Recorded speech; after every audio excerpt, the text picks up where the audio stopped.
This is a very serious report, and there are significant areas of concern within it. I don't want anyone to be in any doubt that there are lessons to be learned and things that need to change. But on the key findings, I'm sure the House will welcome that the committee finds, and I quote, the committee does not, and I quote, not consider that, given what the agencies knew at the time, they were in a position to prevent the murder of Fusilier Lee Rigby. The report identifies a number of serious delays and potential missed opportunities. While the committee accepts that these delays and missed opportunities did not affect the outcome in this case, they are, however, absolutely clear that processes need to be substantially improved.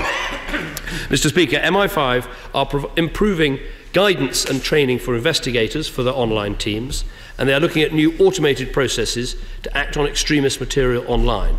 The MI5 initial lessons learned document has already been published in today's report, and I've asked the Security Service to provide a further detailed report to the Home Secretary and to me in the new year, setting out progress on implementing each and every one of the lessons learned.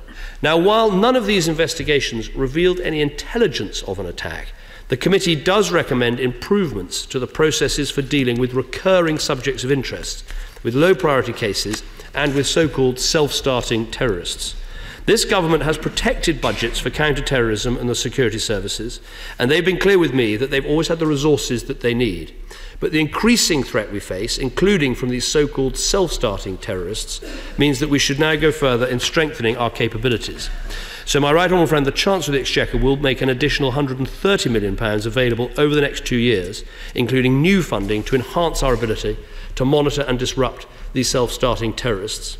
Our counter-terrorism and security bill, being introduced tomorrow, would include for the first time a clear legal obligation on our universities, on prisons, on councils, on schools, to all play their part in tackling this poisonous extremism.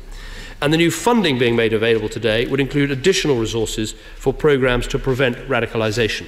Terrorists are using the internet to communicate with each other, and we must not accept that these communications are beyond the reach of the authorities or the internet companies themselves. We have taken action, we have passed emergency legislation, and we will continue to do everything we can. But crucially, we expect the internet companies to do all they can too. Their networks are being used to plot murder and mayhem.